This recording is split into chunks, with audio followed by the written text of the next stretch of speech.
Everyone, exam medicine channel में आप सभी का स्वागत है।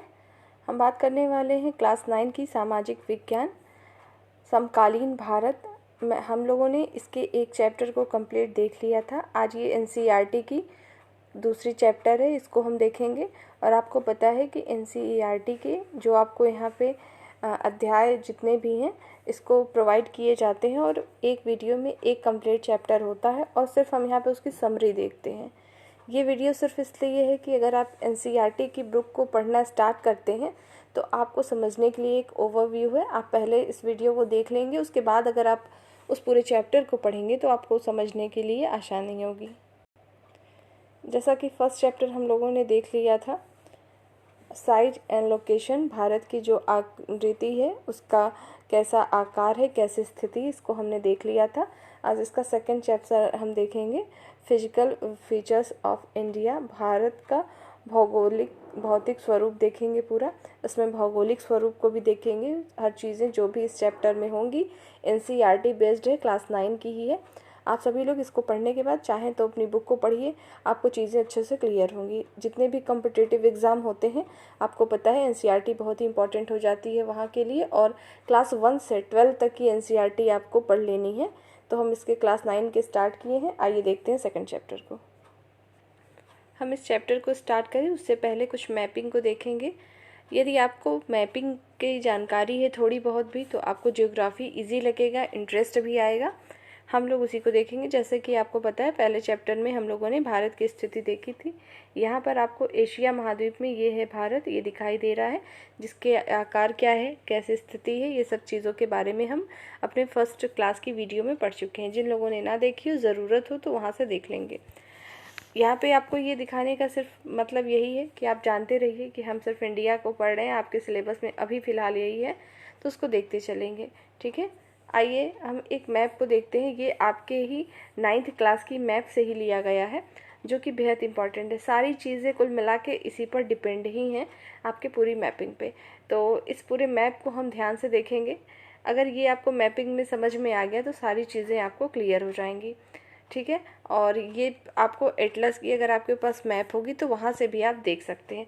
सबसे पहले हम इस मैप का एक ओवरव्यू आपको समझाएंगे ताकि आप समझ जाइए। फिर जो इसके थ्योरेटिकल पोर्शन में जो इम्पोर्टेंट फैक्ट है सिर्फ उसको हम देखते चलेंगे कि क्या चीज़ें। बाकी तो आपको बुक आपको पढ़नी ही है, ये तो सिर्फ समरी है, इसी वजह से इसकी वीडियो ही है। आइए देखते हैं, शुरू करते हैं।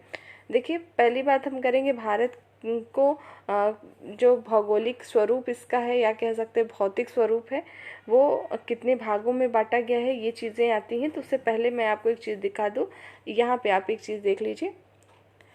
भारत की जो है भौगोलिक आकृति को निम्न वर्गों में बांटा गया। पहला है हिमालय पर्वत श्रृंखला, दूसरा है उत्तरी मैदान, तीसरा है आपका प्रायद्वीपीय पठार, चौथा है भारतीय मरुस्थल, पांचवा है आपका तटीय मैदान और छठा है आपका द्वीप समूह। इतना जो आपने अभी यहाँ पर देखा, मेन इस चैप्टर का कुल मिला के यही उद्देश्य यही है कि आपको इन सभी के बारे में जानकारी देना। तो हिमालय पर्वत श्रृंखला, उत्तरी मैदान, प्रायद्वीपीय पठार, भारतीय मरुस्थल, तटीय मैदान और द्वीप समूह, इन सबको देख लीजिए। यही है आपके भारत के भौगोलिक आकृति या उसके जो भौतिक स्वरूप का विभाजन इतने भागों में किया गया है। हम एक एक करके पहले मैप में इन सभी को देखते हैं कि इन सब की अवस्थिति क्या है मैपिंग के द्वारा। फिर इसके जो पॉइंट होंगे जो इम्पोर्टेंट है मैं आपको यहाँ पर दिखा दूँगी। बाकी चीज़ें आप अपना खुद से बुक से पढ़ेंगे। देखिए, जैसे आपने देखा कि हिमालय का पर्वतीय भाग, हम भारत की मैप की बात करें तो यहाँ पर ऊपर ही आपको हिमालय दिखता है। सबसे पहले हम भारत की मैपिंग की बात करें तो यहाँ पे आपका क्या होता है, पामीर घाट होती है, पामीर नोट होता है, ठीक है। इसको हम क्या कहते हैं, पामीर छत भी कह सकते हैं। और यहाँ से एक श्रेणी जाती है जिसे हिंदकुश पर्वत कहते हैं और यहाँ से आता है आपका जो है कुनलून श्रेणी जिसे कहेंगे, ठीक है। फिर उसके बाद हम आते हैं तो आपको यहाँ पे दिखाई दे रहा होगा काराकोरम है, लद्दाख है, जास्कर है, ठीक है, और ये कैलाश है। इसको समझने के लिए आपको एक चीज़ समझा दे रही हूँ, पहले ये समझिएगा। देखिए, जो हमारा हिमालय का भाग होता है, एक हमारा सबसे बड़ा होता है ट्रांस हिमालय, ठीक। जैसे ये ट्रांस हिमालय है, ट्रांस हिमालय के ही भाग होते हैं कौन कौन से, तो आपका होता है काराकोरम, लद्दाख, जास्कर और कैलाश। ये 4 श्रेणियाँ हमारी ट्रांस हिमालय की होती हैं। तो आप देख रहे हैं ये पूरे जो जास्कर तक की श्रेणी आपको इतनी दिखाई दे रही है, 1 2, 3, ये सब काराकोरम, लद्दाख और जास्कर, ये सब ट्रांस हिमालय का ही भाग है। तो ट्रांस हिमालय को क्या कहते हैं, हिमालय, पार हिमालय भी कहते हैं उसे, ठीक है। और ये जो है ये पार हिमालय इसको कहते हैं। मेन हमारा हिमालय यहाँ से स्टार्ट होता है, देखिए 3 लाइनें हैं, पहली हमारी यहाँ पर है, यही है आपका मेन हिमालय, ठीक। इसे महान हिमालय भी कहते हैं, इसको कई नामों से जानते हैं। महान हिमालय भी कहते हैं इसको, या इसको हिमाद्री कहते हैं, क्योंकि यहाँ पे बर्फ़ से हमेशा ढका होता है, या बर्फ़ ही बारी होती है इस वजह से। फिर उसके नीचे के भाग को आप देखेंगे, ये आपका लघु हिमालय होता है, और सबसे नीचे जो होता है आपका शिवालिक होता है। तो सबसे ज़्यादा नवीन कह सकते हैं कौन सी आपकी शिवालिक है। नीचे से देखेंगे तो पहले आपको शिवालिक मिलेगी, फिर आपको यहाँ पर सेकंड नंबर पे मध्य हिमालय मिलेगा, फिर आपको महान हिमालय मिलेगा, या वृहद हिमालय इसको कह सकते हैं। उसके बाद आपको ट्रांस हिमालय मिलेगा। तो ये रहे आपके हिमालय के भाग। इसको फिर से एक बार समझते हैं। देखिए, जब हम हिमालय की ओर जाएंगे तो आपका पहले क्या आएगा, ये ट्रांस हिमालय है। ट्रांस हिमालय में ही कौन कौन सी आती हैं श्रेणियाँ, देखिए सबसे पहले आपका आता है काराकोरम, फिर एल से यहाँ लद्दाख आएगा, फिर आपका यहाँ पे आएगा जास्कर, और जो आपका कैलाश है ये भी इसी का भाग है। यहाँ पर आगे आपको चल के कैलाश मिलता है। तो ये सारी जो 4 आपने देखे हैं श्रृंखलाएं, श्रेणियाँ, ये सभी क्या हैं, ट्रांस हिमालय के भाग हैं। इसको पार हिमालय भी कहते हैं। उसके बाद मेन हमारा हिमालय 3 भागों में बटा है, जिसको पहला है हमारा महान हिमालय, या इसको हिमाद्री भी कहते हैं। ये देखिए, ये पूरी है, कटी फिटी नहीं है। और ये जो आपको डॉटेड लाइन में, मतलब ये कटी पिटी दिखती है, ये आपकी लघु हिमालय मतलब बीच की है। उसके बाद है शिवालिक है, सबसे नीचे की जो है वो शिवालिक है। सिर्फ आप इसको समझेंगे। उम्मीद है ये समझ में आ गया होगा इस भाग को कि हिमालय का क्या भाग है, ठीक है। अब हम जैसे ही इसके नीचे आते हैं यहाँ पे, और ये आपको मैंने पहले ही दिन बता दिया था कि पॉलिटिकल मैप की जानकारी होनी चाहिए। अगर मैप की जानकारी, तभी आप चीज़ों को और अच्छे से समझ पाएंगे, ठीक। अब उसके बाद था आपका भारतीय मरुस्थल। तो भारतीय मरुस्थल की बात करें तो जो आपका राजस्थान वाला भाग होता है, देखिए लिखा है भारतीय मरुस्थल, ये भाग आपका भारतीय मरुस्थल में आता है। उसके बाद ये स्थान जहाँ मैं ब्लॉक कर रही हूँ, लगभग वो इतना एरिया, ये आपका मालवा का पठार है। ये छोटा नागपुर का पठार होता है, देखते चलेंगे। फिर उसके और नीचे आएंगे तो ये आपका दक्कन ट्रैप है, ये पूरा दक्कन का पठार कहलाता है। उसके बाद आपको मैंने पहले भी मैपिंग में बताया है, जैसे अगर हम यहाँ पे कलर चेंज कर लेते हैं ताकि आपको समझने में आसानी हो। देखिए, अगर इस तरीके से हम देखते हैं तो ऊपर आपका क्या होता है, उत्तर होता है, नीचे दक्षिण होता है, और इधर पूर्व होता है, मतलब इधर ईस्ट होता है, इधर वेस्ट होता है, ऊपर नॉर्थ होता है और नीचे साउथ होता है, ठीक। समझ में आ गया होगा, ये चीज़ें हैं। और आपके इसी मैपिंग की बात करें तो हम जब देखते हैं तो इस साइड क्या है, आपका ईस्ट का भाग है, मतलब ये पूर्व है, ठीक है, और ये पश्चिम है, ये वेस्ट है, ठीक। तो ईस्ट और वेस्ट जो होते हैं इसी के नाम पर ही इसको रखा गया है। तो ये क्या है हमारा, इसको क्या कहते हैं, तो ये पूर्वी तट है, और ये क्या है आपका पश्चिमी तट होता है। इधर पूर्वी तट है और ये आपका पश्चिमी तट है, पूर्वी तट और ये पश्चिमी तट है। देखिए, कुछ चीज़ों को समझ लेंगे। फिर से हम यहाँ पर एक चीज़ दिखाते हैं आपको। आपने 6 भागों में देखा था, जैसे कि आपका ये हिमालय का भाग हो गया, भाग 1 हुआ। उसके बाद हम यहाँ पर आए थे तो भारतीय मरुस्थल हो गया, लोकेशन ध्यान में देखते चलेंगे। फिर उसके बाद यहाँ पर आपका मालवा का पठार है, फिर ये आपका दक्कन ट्रैप पूरा नीचे तक होता है, ये आपका दक्कन का पठार है, ये पूरा ट्रायंगल में, और ये छोटा नागपुर का पठार है, ठीक। उसके बाद हमको देखना है आपको कि पूर्वी तट, ये पूर्वी तट है, मैंने बताया। इधर आपका पश्चिम है तो ये पश्चिमी तट हो गया। देखिए, आप पश्चिमी तट पढ़ेंगे, पूर्वी तट पढ़ेंगे, पश्चिमी मैदान, पूर्वी मैदान, और पश्चिमी घाट और पूर्वी घाट, इन सब में अंतर है, समझ लीजिए ध्यान से। आइए हम फिर से इस चीज़ को देख लेते हैं। देखिए, तट मतलब किनारा, तो ये जो मैं अभी सर्कल खींच रही हूँ पूरा, ये आपका क्या है, तट है। ये नीचे के पार्ट को देखेंगे, मैप को ऐसे देखिए, ये जितना भाग देख रहे हैं ये तटीय क्षेत्र है।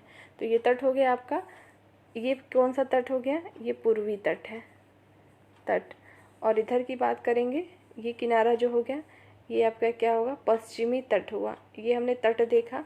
मैदान क्या है अभी देखते हैं पहले। अभी हम यहाँ पर एक और लाइन खींच दें, ये इस तरीके से। तो जो ये अंदर वाला भाग है ये आपका पश्चिमी घाट है, ठीक। और ये आपका क्या है, पूर्वी घाट है। और जो इसके बीच का ये क्षेत्रफल बच रहा है, ये एरिया जो बचा, ये आपका पूर्वी घाट, पूर्वी मैदान और पश्चिमी मैदान है। मतलब अगर आपसे कोई पूछे कि जो तट होते हैं, पूर्वी तट होता है, पहले यहाँ से देखिए, एक आपका क्या होता है, पूर्वी तट होता है, एक मैदान होता है, मैदान होता है मतलब एरिया पूरा फील्ड जो समतल मैदान हो, और एक क्या होता है, घाट होता है, घाट मतलब एक तट होगा, एक मैदान होगा, एक घाट होगा। ये पूर्व साइड भी तीनों चीज़ें होंगी, यही चीज़ पश्चिम साइड भी होंगी। तो हम जानेंगे कैसे, जो आपका ये किनारा होगा जो जल से संपर्क में होगा, ये तट होता है, उसके बीच में जो, और फिर उसके ऊपर होता है घाट, और जो बीच का क्षेत्रफल बचता है, जो समथल होता है मैदान, उसको हम क्या कहते हैं, मैदान नाम देते हैं। और चूँकि पूर्व में है तो पूर्वी मैदान हो जाता है, और पश्चिम में है तो पश्चिमी मैदान। उम्मीद है ये चीज़ें आपको समझ में आई होंगी। इसमें भी इसके कुछ भाग हैं जिसको आपको समझ लेना है। देखिए, जैसे मैंने आपको बताया कि यहाँ से लेकर यहाँ तक ये क्या है, पूर्वी तट है, तो इसको भी दो भागों में बांटा गया है। आप देखिए, ये उत्तरी सरकार है, यहाँ से यहाँ तक को क्या कहेंगे, उत्तरी सरकार। यहाँ से यहाँ तक के एरिया को क्या कहते हैं, कोरोमंडल तट। दो भागों में बटा हुआ है पूर्वी तट। इसी प्रकार से जो पश्चिमी तट है वो 3 भागों में बटा हुआ है, 3 भाग है। पहला क्या है, यहाँ से यहाँ तक गोवा तक के भाग को क्या कहेंगे, कोंकण तट। फिर यहाँ से यहाँ तक कर्नाटक तक आएंगे तो इसे कहते हैं कन्नड़ तट। फिर उसके आगे बढ़ेंगे तो मालाबार तट। 3 हो गए, कोंकण तट, फिर उसके बाद है कन्नड़ तट, मालाबार तट। और फिर पूर्व में देखेंगे तो कोरोमंडल तट, और सरकार जो है उत्तरी सरकार या उत्कल सरकार या उत्तरी सरकार भी कहते हैं। ये चीज़ें ध्यान रखिएगा मैपिंग में। जितनी चीज़ें मैं आपको एक्सप्लेन कर रही हूँ, ये सारी चीज़ें आपकी थ्योरेटिकल रूप में पूरी आपके बुक में लिखी हुई हैं, यही सारी चीज़ें। और ये चीज़ों में जो इम्पोर्टेंट है, मैंने भी अभी आपको फैक्ट दिखाना है, वहाँ पर है। उसके बाद ये भारत की बात करें, कल ही मैंने मैप में बताया था कि जो ये भारत की ये पूरी मैपिंग होती है। अब इधर देखेंगे तो ये इधर क्या है, तो बंगाल की खाड़ी है, और इधर क्या होता है, अरब सागर होता है। तो जो बंगाल की खाड़ी होती है, वहाँ पे क्या मिलता है हमें, अंडमान निकोबार मिलता है। द्वीप समूह का भी भाग है, ये पूरा अंडमान निकोबार है द्वीप। इसमें कई आपके द्वीप समूह हैं, तो समूह का मतलब ही जाहिर सी बात है कई होंगे। इसी प्रकार से आपका ये लक्षद्वीप भी है। तो जो लक्षद्वीप है वो क्या होता है, प्रवाल से निर्मित है, प्रवाल द्वीप है, प्रवालों से निर्मित है। इस चीज़ को जरूर से ध्यान रखेंगे, ये बहुत ही इम्पोर्टेंट फैक्ट है। और जो आपका अंडमान निकोबार द्वीप है, यहाँ पर मेन ऊपर का अंडमान है, नीचे का निकोबार है, इसमें और भी भाग होते हैं, इस चीज़ को याद रखना है।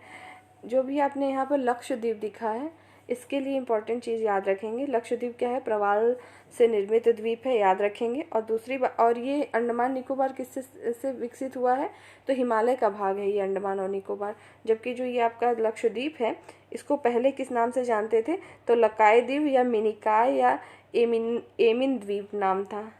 जो आपका पूछा जाए, एमिन द्वीप किसे कहते थे, तो लक्षद्वीप को ही कहते थे पहले, या तो इसे लकाद्वीप भी कहते थे, लकाद्वीप नाम थोड़ा सा डिफरेंट है, लेकिन याद रखेंगे। लकाद्वीप किसका पुराना नाम है, तो ये भी लक्षद्वीप का ही नाम है। और लेकिन इसको कब, बाद में इसका नाम कब बदला गया था, पूछा जाए कि जो भी वर्तमान स्वरूप हम लक्षद्वीप देखते हैं, तो 1973 में 1973 में इसको जो है लक्षद्वीप नाम रखा गया था। और इसकी राजधानी आपको पता ही है, कवारती है। और एक चीज़ और है कि यह जो है 32 वर्ग किलोमीटर में जो है फैला हुआ है। इसका पूरा एरिया कितना है लक्षद्वीप का, तो 32 वर्ग किलोमीटर है, वर्ग किलोमीटर में फैला हुआ है ये लक्षद्वीप। और आपका अंडमान निकोबार मैंने बता ही दिया है, और नीचे आपका हिंद महासागर होता है। ठीक है, इतनी सारी चीज़ें थी। एक बारी को हम लोग फिर से देखते हैं, और एक चीज़ और यहाँ पे देख लेंगे इम्पॉर्टेंट चीज़ें, जो आपकी ये अरावली श्रेणी है। ये कुछ श्रेणियाँ इंपॉर्टेंट है, देखते चलेंगे। अरावली श्रेणी है, ये आपकी विंध्य श्रेणी है, ये सतपुड़ा है। सतपुड़ा के जस्ट आगे आप जैसे ही बढ़ेंगे, आपको यहीं पे कैमूर की पहाड़ी भी देखने को मिलती है। पूछा जाता है आपसे कि पूर्वी घाट, जो भी आपने पढ़ा, पूर्वी तट या पूर्वी घाट पूर्वी साइड थी, तो इसकी जो है महेंद्रगिरी जो चोटी है, सबसे ऊंची चोटी कौन सी है पूर्वी घाट की, तो कौन सी है, महेंद्रगिरी है, याद रखेंगे पूर्वी के लिए। ठीक है, ये चीज़ें याद रखना है आपको। और एक चीज़ इसमें और ध्यान रखेंगे, अब हम यहाँ पे पूर्वोत्तर की बात कर लें, इस भाग के बारे में कुछ चीज़ें। तो आपने देखा होगा ये मेघालय है, 7 सिस्टर में ही ये मेघालय आता है, ये अरुणाचल प्रदेश है आपका, ठीक है। और ये अंगूठे के आकार का जो उठा हुआ होता है वो आपका सिक्किम ही है, पता ही होगा। ये त्रिपुरा है, मिजोरम है, नागालैंड है, असम है, और ये आपका गारो खासी जयंती। आप पहाड़ियाँ कहाँ की हैं पूछा जा सकता है, चूँकि आपके सिलेबस में दिया है तो ध्यान रखें। गारो खासी जयंतिया ये आपके मेघालय के की ही चोटी है, मेघालय की ही पहाड़ियाँ हैं, ठीक है, याद रखेंगे। और कल मैंने आपको इसके चीज़ों के बारे में पहले भी बताया था फर्स्ट क्लास में, उसको भी ज़रूर से देखेंगे। उसके बाद अभी हमने यहाँ पे जो देखा है इसका स्वरूप, जैसे ऊपर देखा था आपने काराकोरम जास्कर, लद्दाख जास्कर श्रेणी, फिर उसके बाद महान हिमालय आया था, फिर मध्य हिमालय, फिर उसके बाद शिवालिक। ये तो हमने इस तरीके से देखा था। किस में देखा था? उत्तर से लेकर सॉरी आपका ये क्या था, वेस्ट से लेकर ईस्ट तक के क्षेत्रफल को देखा था, इस तरीके के डिवाइडेशन को देखा था। देखिए अगर पूछा जाए पश्चिम से पूर्व तक डिवाइड कैसे हुआ था, तो ऐसे आपका था, पहले ट्रांस हिमालय था, ट्रांस हिमालय पे 4 आपने देखा था, काराकोरम, लद्दाख, जास्कर और कैलाश, ठीक। उसके बाद ये महान हिमालय आया था, फिर लघु हिमालय, फिर आपका शिवालिक था। तो इसी प्रकार से इसको इस एरिया के में भी बांटते हैं, मतलब नदियों के बहाव के हिसाब से भी इसको बांटा गया है। जैसे आपका जैसे इधर आपकी जो है सिंधु नदी बहती है और लास्ट में आप देखेंगे ब्रह्मपुत्रा नदी है, ठीक। ये देखिए सिंधु नदी आ रही है और इधर से देखेंगे ये ब्रह्मपुत्र नदी है। तो सिंधु और ब्रह्मपुत्र के बीच में कई नदियां बह रही हैं, उसी के हिसाब से इसको बांटा गया। जैसे पंजाब क्षेत्र में जो बहेगा तो उसे कहेंगे पंजाब हिमालय कहेंगे। फिर उसके बाद हम आएंगे तो पंजाब हिमालय के बाद आप आगे जैसे ही बढ़ते जाएंगे आपको देखने को मिलेगा, फिर इधर यहाँ पे नेपाल हिमालय आएगा, तिस्ता नदी बढ़ेगी, जो है काली नदी बहती है, उनके बीच को डिवाइड करके इस तरीके से भी भाग में डिवाइड किया गया। ये चीज़ें भी आपको मैं दिखा दे रही हूँ, वो चीज़ें आपको समझ में आ जाएंगी। फिलहाल अभी जितनी चीज़ें बताई हैं उम्मीद है आपको चीज़ें समझ में आई होंगी। इस चीज़ को जरूर याद रखेंगे नदियों के बारे में भी, और जहाँ आगे चल के अगर आपकी नदियों का चैप्टर आएगा तो वहाँ पर भी चीज़ें आपको क्लियर की जाएंगी। तो ये सारी आपकी रही मैपिंग से रिलेटेड। अब हम कुछ फैक्ट को देखते चलते हैं। देखिए आपका लेसन 2 था भारत का भौतिक विभाजन। यहाँ से कुछ चीज़ें देखिए वास्तव में भारत में जो है हर प्रकार की जो है भू आकृति पाई जाती है, जैसे पर्वत, मैदान, मरुस्थल, पठार, द्वीप समूह पाए जाते हैं, जैसा कि मैंने आपको मैप में दिखाया। इसलिए मैंने आपको सबसे पहले मैपिंग दिखाई है कि आप मैप में देखिए तो जो ये लिखा हुआ है आपको अच्छे से समझ में आएगा। बुक में आप देखेंगे ये चैप्टर काफ़ी बड़े में दिया है, अब बड़ा है भी क्योंकि हर एक भाग को देखना है। देखिए यहाँ जो है विभिन्न प्रकार की शैलें पाई जाती हैं, जिनमें से कुछ संगमरमर की तरह कठोर होती हैं, जिनका प्रयोग ताजमहल के निर्माण में किया जाता है, एवं कुछ जो सेल खड़ी की तरह जो है मुलायम होती हैं, जिनका प्रयोग टेल्कम पाउडर में किया जाता है। जो सेल खड़ी से क्या बनाया जाता है, तो टेल्कम पाउडर। नोट करिएगा, ध्यान दीजिएगा। एक स्थान से दूसरे स्थान पर मृदा के रंगों में भी भिन्नता पाई जाती है, क्योंकि मृदा विभिन्न प्रकार की शैलों से बनी होती है, ठीक है। इसी प्रकार से मृदा जो मिट्टी होती है उसके कलर अलग अलग क्षेत्र में अलग अलग तरह के पाए जाते हैं। फिलहाल आप में सिर्फ इतने ही पॉइंट है, और कहाँ पर कौन सी मृदा पाई जाती है वो आगे आएगा तो आपको बताया जाएगा। आगे देखते हैं। इनमें से अधिकतर विविधताएं शैलों के निर्माण में विभिन्नता के कारण होती हैं। भारत एक विशाल भूभाग है, इसका निर्माण विभिन्न भूगर्भीय कालों के दौरान हुआ था, जिनसे जो है उच्चावचों को प्रभावित किया। भूगर्भीय निर्माणों के अतिरिक्त कई अन्य जो है प्रक्रियाओं जैसे अपक्षय, अपर्दन, निक्षेपण और वर्तमान में उच्चावचों का निर्माण तथा संशोधन हुआ है। देखिए जो हम वर्तमान स्वरूप देख रहे हैं भारत का, ऐसा तो रहा नहीं होगा पहले। तो आप देखेंगे सबसे पहले क्या था, आपने जैसे भारत का देखा तो ये जो इस तरीके से हमने ऊपर वाला भाग पूरा देखा था, ये हिमालय का भाग सबसे पहले ये बना होगा। फिर आपका ये जो उत्तर भारत वाला मैदान है, ये उत्तर प्रदेश का एरिया को लेते हुए जो समतल मरुस्थल है, इसका निर्माण बाद में हुआ है। कैसे हुआ है देखिए, जैसे सबसे प्राचीन कौन सा है, इस तरीके से ट्रायंगल के रूप में आपने दक्कन का पठार देखा। फिर यहाँ पे एरिया जो था ये मैदानी भाग था, फिर ये ऊपर पर्वत थे। तो जो हिमालय का भाग है, इससे नदियाँ जो बहाव के लेके आती हैं, काट छाट के अपर्दन करती रहती हैं। तो यहाँ पर इकट्ठा होते होते चीज़ें, ये पहले एक बहुत बड़ी खाई थी, बाद में ये समतल हो गया, जहाँ पे ये मैदान हो गए। और यहाँ पे जलोढ़ है, जलोढ़ मिट्टी पाई जाती है। जलोढ़ मिट्टी क्या होती है, बहुत ही उपजाऊ मिट्टी होती है, ठीक है। बांगर और खादर जो चीज़ें होती हैं, बांगर मतलब होता है जो उपजाऊ ना हो, खादर जिसका उपयोग किया जा सके, जो बहुत अच्छा होता है। अभी हमने इसको देख ही लिया है कि भारत की भौगोलिक आकृति को या भौगोलिक स्वरूप को कितने भागों में बांटते हैं। हिमालय का पर्वत श्रृंखला ये मैंने बताया है, फिर से यहाँ समझा दूँ तो देखिए, पहले आपका क्या होता है, ट्रांस हिमालय है, ठीक। उसके बाद आपका क्या होता है, महान हिमालय होता है। इस तरीके से ये आपका नंदा पर्वत से नामचा बरवा तक होता है। उसके बाद आपका क्या होता है, महान हिमालय के बाद आपका होता है यहाँ पर बीच में लघु हिमालय होता है, जो ऐसे टूट फूट की तरह बना हुआ है। फिर उसके बाद आपका होता है शिवालिक। ये शिवालिक इस तरीके से हिमालय के पार्ट है, जबकि ट्रांस हिमालय में क्रम याद रखेंगे, काराकोरम, जास्कर, ठीक है, पीर पंजाल और आपका काराकोरम है, लद्दाख है, जास्कर है और ये कैलाश इसी का भाग है आगे चल के, ठीक। ये सारे कौन से, तो ट्रांस हिमालय हैं। और जो माउंट एवरेस्ट जो विश्व की सर्वोच्च चोटी है वो आपकी किसकी है, तो महान हिमालय का ही भाग है, याद रखेंगे, जो नेपाल में है, भारत की नहीं। भारत की सबसे ऊंची चोटी कौन सी है, तो K2 है, याद रखेंगे। भारत की पूछे सबसे ऊंची चोटी तो K2, इसको इसके नाम से जानते हैं, गार्डविन आस्टीन के नाम से भी इसी को जाना जाता था। हिमालय पर्वत की बात करें तो जो इम्पोर्टेंट चीज़ें यहाँ देख लेंगे, हिमालय को ही क्या कहते हैं, युवा एवं जो है बनावट की दृष्टि से इसे वलित पर्वत कहते हैं, फोल्डेड माउंटेन कहते हैं।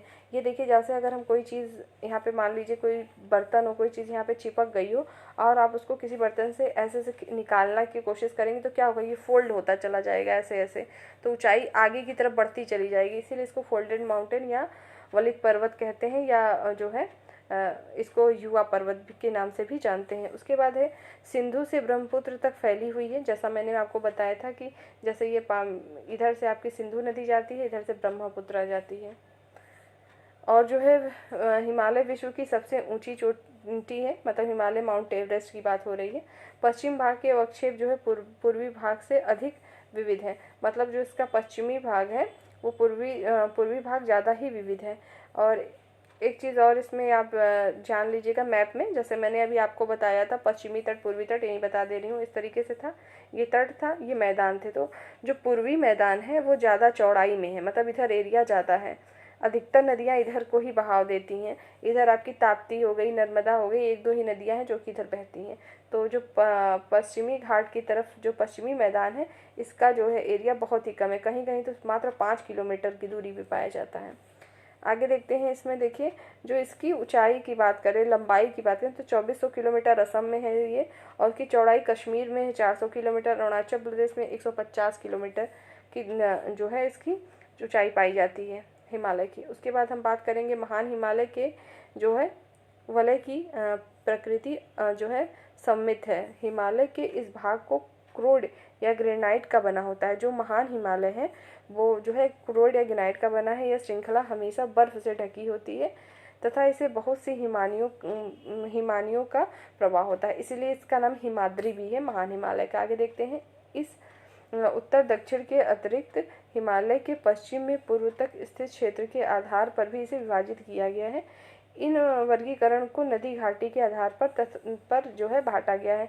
जैसा कि मैंने आपको ऊपर ही बताया था कि जो हिमालय है, अभी तो हमने इस तरीके से डिवाइडेशन देखा था, मतलब ये आपका पश्चिम से पूर्व की तरफ, ये आपका पश्चिम था और ये पूर्व था। नामचा बरवा से नंदा पर्वत से नामचा बरवा तक इस तरीके से डिवाइड देखा। अब हम नदियों के बहाव के दृष्टि से इस तरीके से देखेंगे इसका विभाजन हिमालय का। तो देखिए, पहले यहाँ पे जो सिंधु नदी है तथा सतलज नदी के बीच, सिंधु और सतलज के बीच में पंजाब हिमालय पड़ेगा। सतलज और काली के बीच में कुमायूं हिमालय, यहीं पे नंदा देवी भी हैं। काली तथा तीस्ता नदी के बीच में नेपाल हिमालय। तीस्ता तथा दिहांग, ब्रह्मपुत्र को ही दिहांग भी नाम से जानते हैं, असम में दिहांग कहते हैं। तो असम हिमालय, तो मतलब पंजाब हिमालय, कुमायूं हिमालय, नेपाल और असम, 4 भागों में जो है वर्टिकल रूप में आप कह सकते हैं बांटा गया है। यहाँ पर एक फिगर दिया गया है छोटा सा, ताकि आप समझ पाएँ। जैसे आपकी ये सिंधु नदी है, सतलज, काली, तीस्ता, दिहांग को ब्रह्मपुत्र कहते हैं असम में। देखेंगे सिंधु, सतलज, काली, तीस्ता, दिहांग, इसका क्रम याद रखेंगे तो आपको याद हो जाएगा सही से। देखिए, सिंधु, सतलज, काली, तीस्ता, दिहांग नदी। तो सिंधु और सतलज के बीच में जो एरिया आएगा उसे पंजाब हिमालय, जबकि सतलज और काली के बीच में कुमायूं हिमालय, और काली और तीस्ता के बीच में नेपाल हिमालय, और तीस्ता और दिहांग के बीच में असम हिमालय। ये पूरे भाग हैं, इसको भी याद रखेंगे। इतने भी भौगोलिक भागों में इसे बांटा गया है। आगे बढ़ते हैं। हिमालय पर्वत के जो है 4 जो श्रेणियां हैं, जैसा कि मैंने आपको ऊपर कई बारी में बताया, समझ में आया होगा।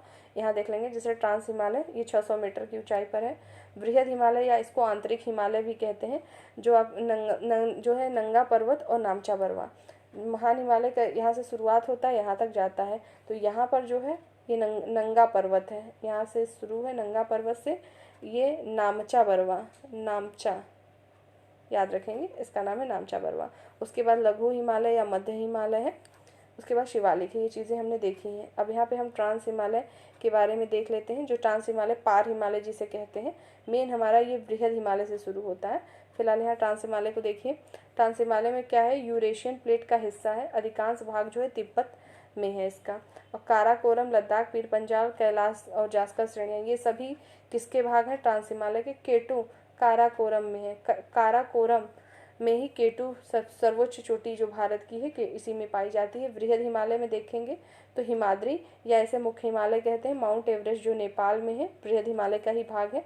कामेट, नंदा और कंचनजंगा, ये सब किसकी चोटियां हैं, तो बृहद हिमालय के ही भाग हैं।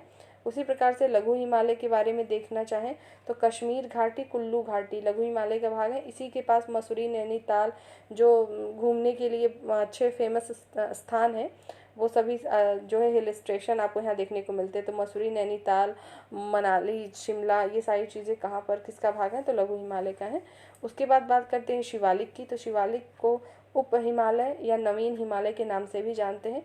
दक्षिण पूर्व सुदूर भाग को जो है भाग ही इसका अंडमान है। जैसा कि मैंने आपको बताया था अभी, इस तरीके से आपका है। यहाँ पे आपका क्या है, लक्षद्वीप है, और यहाँ पर आपका अंडमान निकोबार है। तो ये जो अंडमान निकोबार जो आप देखते हैं किसका भाग है, तो शिवालिक का ही भाग है। शिवालिक किसका भाग है, हिमालय का भाग है। तो कुल मिला के जैसा ऑप्शन रहे वैसा काम करेंगे।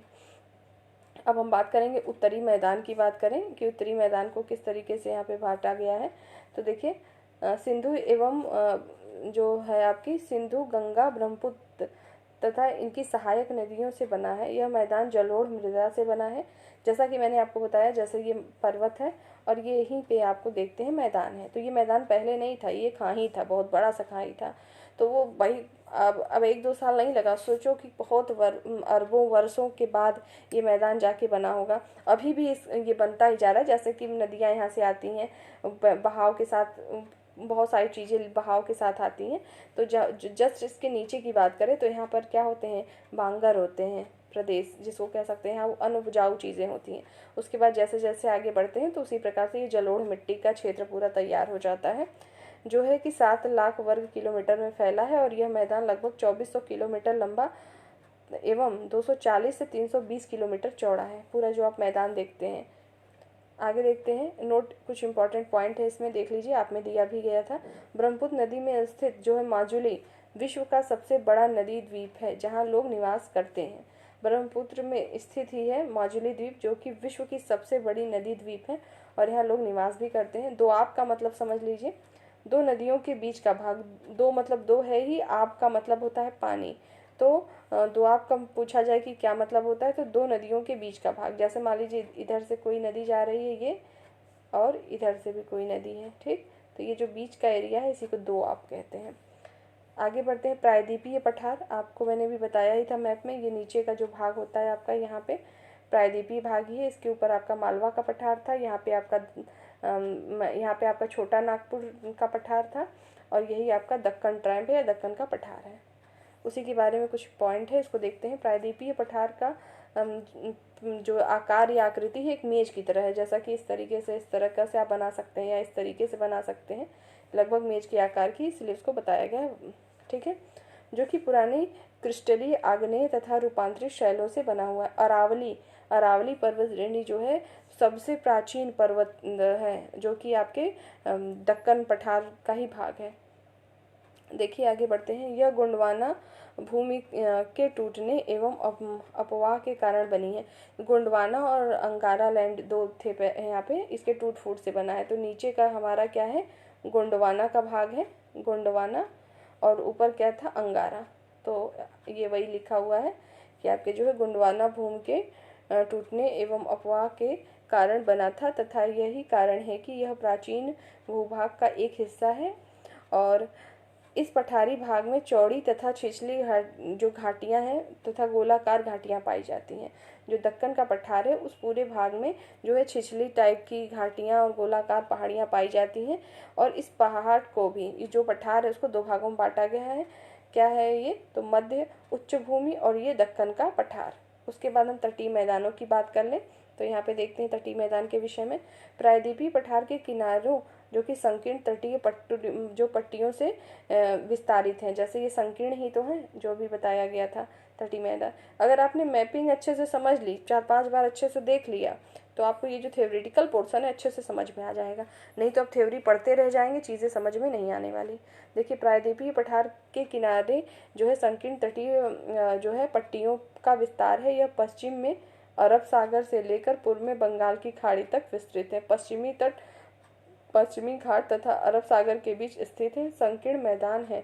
इस मैदान के 3 भाग में बांटा गया। जैसे उत्तरी भाग को कोंकण, अभी मैंने आपको बताया भी था, यहाँ से यहाँ तक कोंकण था। उसके बाद आपका कन्नड़ था, कर्नाटक वाले भाग को, फिर नीचे था मालाबार तट। वही बताया गया है कि जो आपका पश्चिमी भाग है इस तरीके का, ये 3 भागों में था। पहला क्या था? कोंकण तट था। उसके बाद फिर कन्नड़ तट है। उसके बाद आपका मालाबार तट है और ये कोरोमंडल तट था और ये उत्तरी सरकार था। वही चीज़ आगे लिखी हुई है। देखिए, बंगाल की खाड़ी के साथ विस्तृत मैदान जो है चौड़ा एवं समतल है और उत्तरी भाग में इसे उत्तरी सरकार कहते हैं, जबकि दक्षिण भाग को कोरोमंडल तट कहते हैं। ये चीज़ें मैंने ऊपर बता भी दी हैं। इंपॉर्टेंट फैक्ट है, इसको देख लेंगे। चिल्का झील जो है भारत में खारा पानी की सबसे बड़ी झील है। यह ओडिशा में महानदी डेल्टा के दक्षिण में स्थित। देखिए, कुछ नदियाँ डेल्टा बनाती हैं, कुछ एस्चुरीज बनाती है। डेल्टा इस तरीके को कहते हैं, इस तरीके की नदियाँ जो हैं वो डेल्टा बनाती हैं। ठीक है, आगे देखते हैं। और भारत का एकमात्र सक्रिय ज्वालामुखी अंडमान तथा निकोबार द्वीप समूह में है, जो बैरन द्वीप है। याद रखेंगे, बैरन द्वीप एक ऐसा द्वीप है जो कि एकमात्र सक्रिय ज्वालामुखी है। वो है कहाँ? तो अंडमान निकोबार द्वीप पर है। इस चीज़ को याद रखेंगे। ठीक है, और पीटली द्वीप पूछा जाए कहाँ का है, तो वो है आपका लक्षद्वीप में पड़ता है, लक्षद्वीप समूह में। ठीक है, ये चीज़ें आपको उम्मीद है समझ में आ गई होंगी। इस चैप्टर को एक बार फिर से पढ़िएगा अपने से। अब चीज़ें आपको अच्छे से क्लियर हो जाएंगी कि कौन सी चीज़ें क्या दी गई थी।